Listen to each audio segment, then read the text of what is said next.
Hey everyone, welcome back.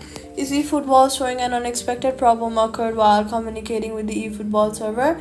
Error and blocking you from the getting past the startup screen. Here's a fix. First, go ahead and force close the app completely from your recent app, since this is a very often cause error, means the app's connection to Konami's servers timed out during startup rather than a genuine outage. After that, go to your settings and toggle airplane mode on for about 15 seconds and turn it back off to fully reset your connection. Then reopen eFootball on that fresh reset connection. If the error continues, then go to your settings app. Then go to Wi-Fi and tap the I and tap forget this network.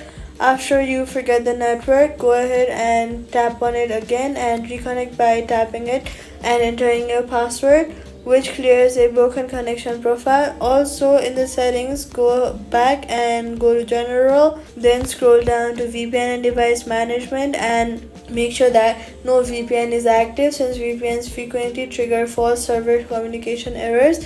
If it still won't clear, then in the settings itself, go back and then go to general, then go to iPhone storage, find eFootball and tap on it and tap offload app.